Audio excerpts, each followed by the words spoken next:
नमस्कार, राधे कृष्णा। आज हस्तरेखा पे हम चर्चा करने वाले हैं सरकारी लोगों का हाथ। सरकारी लोगों का मतलब गवर्नमेंट जॉब से है, लेकिन सरकारी लोगों का एक और मतलब है कहने का कि जिनकी परमानेंट इनकम होती है, परमानेंट सैलरी होती है, बिना किसी रुकावट के जीवन भर धन आता है, ऐसे लोगों के हाथ के बारे में चर्चा करेंगे। ऐसा हमारे पास हाथ उपस्थित है। इस हाथ को जब आप गौर से देखेंगे तो मालूम पड़ता है कि इस हाथ में कई सारी विशेषताएं हैं।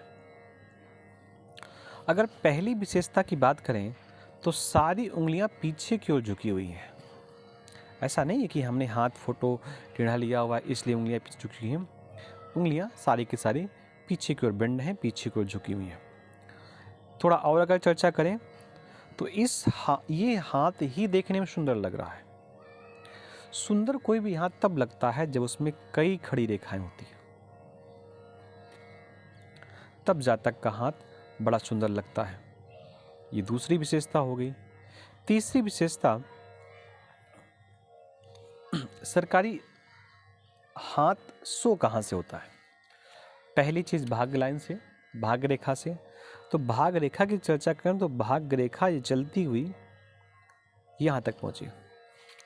दूसरी भाग्य रेखा चंद्र और मंगल के मध्य से निकलती हुई यहां पहुंची। तीसरी भाग्य रेखा थोड़ी सी आगे बढ़ करके यहाँ पर स्टॉप हो गई। तो जब तीन तीन ऐसी भाग्य रेखाएं जातक के जीवन पर हैं तो भाग्य का मतलब धन से होता है, तो धन की कमी तो कहीं होनी नहीं चाहिए, ये निश्चित मान करके चलिए। इसके साथ थोड़ा अगर और आगे देखें तो सूर्य रेखा का भी अपना एक बहुत बड़ा महत्व होता है। जातक के हाथ में सब कुछ है लेकिन सूर्य रेखा नहीं है, तो इस स्थिति में भी जातक परमानेंट जॉब में नहीं हो सकता, और हो भी सकता है तो सरकारी तो नहीं हो सकता। तो यहाँ पर अगर आप गौर करेंगे तो मालूम पड़ेगा आपको कि जैसे मैंने पहले कहा था, आज सरकारी हाथ की चर्चा करेंगे तो ये आपकी सूर्य रेखा है।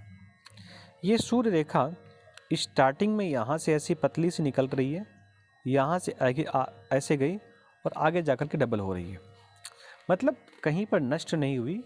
कहने का मतलब एक सिंगल तो है ही, लेकिन एक और इससे पूंछ निकली हुई है। तो जब ऐसी इस और ये पीछे वाली भी ऐसे जा रही है, ये कहाँ टच कर रही है? मंगल के स्थान को, ये मंगल के स्थान को टच कर रही है।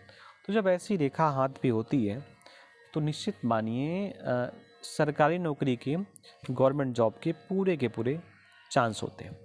सरकारी नौकरी का एक और तरीका होता है, सूक्ष्म तरीका होता है देखने का, वो ये होता है कि जब भी लाइफ लाइन से, जब भी उम्र रेखा से कोई रेखा निकल करके गुरु पर्वत की ओर जाती है, यहाँ फिर दोबारा चेक करें आप, यहाँ से रेखा निकल करके ये गुरु पर्वत की ओर जा रही है। जब भी उम्र की रेखा से, लाइफ लाइन से कोई रेखा निकल करके गुरु पर्वत की ओर जाती है तो ऐसी स्थिति में भी सरकारी नौकरी का अच्छा खासा योग होता है, जो इस जातक के हाथ पे है। इसको और थोड़ा गौर करिए अच्छे से, तो मालूम पड़ता है हाथ पे त्रिशूल का निशान बना हुआ है। अब जिनके हाथ पे त्रिशूल का निशान बना हो,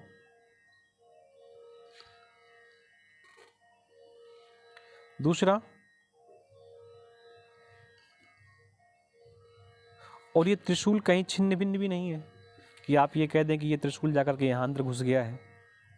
ये सीधा सीधा त्रिशूल बना हुआ है, और त्रिशूल होता है महादेव का, जो सब प्रकार के शूलों को, कष्टों को नष्ट करने वाला होता है, और वो इस हाथ पे दिख रहा है। वही त्रिशूल, छोटा सा त्रिशूल आपका सूर्य की उंगली पर भी बन रहा है, चेक करिए।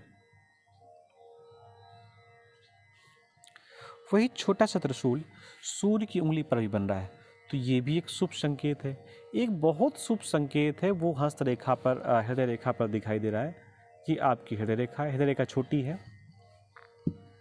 इस हृदय रेखा पर दो रेखाएं इसको सपोर्ट कर रही हैं, दो रेखाएं हृदय रेखा को सपोर्ट कर रही हैं, तो ये भी एक प्रकार से शुभ निशान होता है। तो ऐसी स्थितियां जिसके भी हाथ पे होती हैं, जिस जातक के हाथ में ऐसी स्थितियां होती हैं, उस जातक का जीवन श्रेष्ठ होता है, अच्छा होता है, संपन्नता से बीतता है, वैभव से बीतता है, इसमें किसी प्रकार का संदेह नहीं। तो चैनल पर पहली बार आए हों तो इसको सब्सक्राइब ज़रूर कर लें, बेल आइकन ज़रूर दबा दें जिससे कि आपको नोटिफिकेशन मिलता रहे। और आप सबको पुनः राधे कृष्णा, नमस्कार।